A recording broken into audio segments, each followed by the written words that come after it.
The crystal wine glass slipped from Maya's trembling hand and shattered across the polished ballroom floor just as her husband wrapped his arm around another woman. The sharp sound silenced every conversation inside the five-star hotel. Hundreds of guests turned toward the stage. Flashing cameras froze the moment forever. Maya stared at Ethan Okoye, the man she had loved for 23 years. Beside him stood a young, glamorous woman dressed in an expensive designer gown, smiling confidently as if she had always belonged there. Ethan smiled into the microphone. "Ladies and gentlemen, thank you for celebrating the 20th anniversary of Okoye Group with us. Tonight is also special because I'd like you all to meet my wife, Vanessa." The audience applauded instinctively before realizing something was terribly wrong. Maya was standing only a few feet away. Confused whispers spread through the hall. "Isn't Maya his wife? What is happening? Did he just say his wife?" Then Ethan looked directly at Maya. "You've always been good at taking care of people," he said calmly. "Why don't you come up here and welcome Vanessa into the family?" The room fell into an uncomfortable silence. Maya felt every eye fixed on her. Her heart screamed for her to walk away, slap him, or expose him right there. Instead, she slowly climbed the stage. She picked up the second microphone. Her voice shook only slightly. "Congratulations," she said. Nothing more. She placed the microphone back on its stand and walked out of the ballroom with her head held high. Behind her, camera flashes followed every step. By morning, the video had spread across every social media platform. Television stations replayed it endlessly. Bloggers called it the biggest corporate scandal of the year. Some people pitied Maya. Others mocked her. Many praised Ethan for finding happiness. Very few knew the truth. Only Maya understood the sacrifices buried beneath that company logo. 23 years earlier, Ethan had nothing except a rented office, unpaid bills, and impossible dreams. Maya had sold the gold jewelry her late mother left her so he could pay his first employees.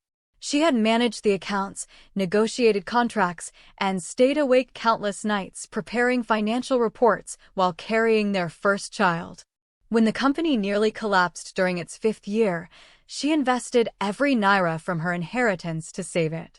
She never asked for recognition. She only wanted her family to succeed. Now she had been replaced like yesterday's newspaper. 3 days later, Ethan walked into their mansion with Vanessa beside him. "Maya," he said coldly, "I've arranged another apartment for you." She looked at him quietly. "You want me to leave my home?" "Our home," Vanessa corrected with a smug smile. "You'll be more comfortable somewhere smaller." Maya looked at the young woman. "I wasn't speaking to you." Vanessa's smile faded. Ethan stepped forward. "Enough. I've made my decision." "What about our children?" she asked. "They're adults," he said. "What about our marriage?" "It has run its course," Ethan replied. Maya nodded slowly. "I understand." She went upstairs. She packed only her clothes, a few family photographs, and the old notebook containing every financial record from the company's earliest days. She ignored the designer handbags. She ignored the expensive jewelry. She ignored everything Ethan had bought after becoming wealthy. None of those things had built the life she was leaving behind.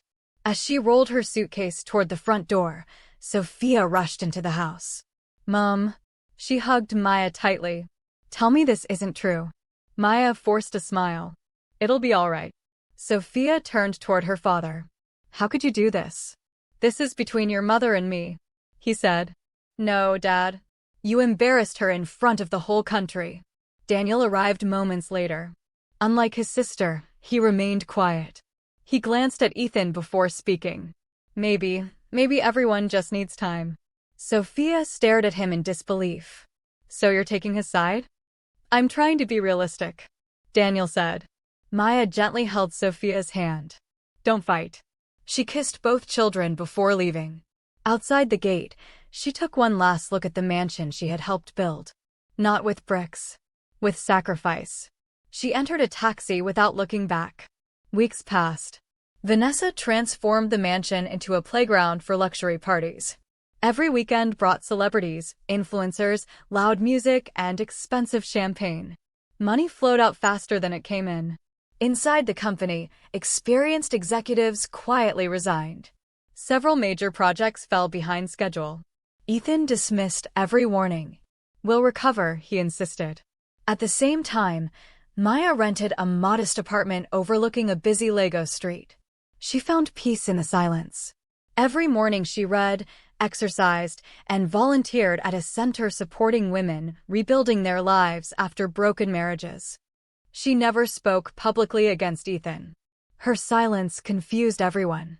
One afternoon, an unexpected visitor knocked on her apartment door. It was Mr. Adewale Johnson, the elderly chairman of Okoye Group's board. "Maya," he said warmly. She invited him inside. "I've been waiting for you," she admitted. He smiled knowingly. "You always were one step ahead." He placed a thick brown envelope on the table. "The board has called an emergency meeting," he said. She looked at the envelope but didn't open it. "I assumed this day would eventually come." Mr. Johnson leaned closer. They finally discovered what Ethan forgot. Maya met his eyes. "And what exactly have they discovered?" "They've discovered who truly owns the future of Okoye Group." If you've been enjoying this story so far, take a moment to like this video and subscribe to the channel. Stories like this remind us that patience, wisdom, and quiet strength often speak louder than revenge. And trust me, the biggest surprise is still to come. Maya stared at the brown envelope for several seconds before finally opening it. Inside were copies of incorporation documents, share certificates, board resolutions, and bank agreements dating back nearly 20 years. She smiled faintly. "I wondered how long it would take them to remember." Mr. Johnson adjusted his glasses. "Ethan has been making reckless decisions for months. Investors are pulling out. Banks are refusing new credit facilities. The board has had enough." Maya closed the file. "So, what exactly do they want from me?" "They want you at tomorrow's emergency board meeting." She remained silent. "They've finally realized that you still own 51% of the company's voting shares," he said. Maya wasn't surprised. Years ago, when Okoye Group was drowning in debt, no bank was willing to lend Ethan money. It was Maya's inheritance that kept the company alive. On the advice of their lawyer, Ethan transferred the controlling shares into her name to reassure investors and secure financing. Once the company became successful, he kept postponing the paperwork to reverse the arrangement. Then he forgot about it completely. His pride had become stronger than his memory. The next morning, the boardroom was unusually tense. Directors whispered among themselves while journalists waited outside the building. Ethan entered confidently with Vanessa on his arm. He frowned when he noticed Maya sitting quietly beside Mr. Johnson. "What is she doing here?" Ethan demanded. Mr. Johnson answered calmly. "She's here because she has every legal right to be." Ethan laughed. "This meeting is for board members." "It certainly is," Mr. Johnson replied. "And the majority shareholder." The room became silent. Ethan's smile disappeared. "What are you talking about?" The company's legal advisor slid several documents across the polished table. "Mr. Okoye, after reviewing our corporate records, we've confirmed that Mrs. Maya Okoye legally controls 51% of the voting shares." Ethan snatched the documents. "This has to be a mistake. I built this company." Maya finally spoke. "We built it." Ethan looked at her with disbelief. "You planned this." She shook her head. "No, you forgot." Vanessa stood up angrily. "This is ridiculous. Ethan is the CEO." Mr. Johnson looked at her politely. Not for much longer. A vote was called. One by one, board members raised their hands. The decision was almost unanimous.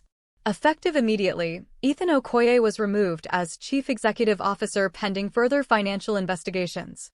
His face turned pale. "You can't do this." "We just did," replied the legal advisor. Security officers politely escorted Ethan out of the executive office he had occupied for 2 decades. Employees watched in stunned silence as the once powerful businessman carried a small box containing his personal belongings. News spread across Lagos before sunset. The headlines were brutal. CEO removed by his own wife. Corporate empire changes hands. Humiliation turns into stunning victory. Vanessa's smile vanished overnight. Luxury brands stopped sending her invitations. Her social media followers mocked her instead of admiring her. Within weeks, she confronted Ethan. "You promised me security.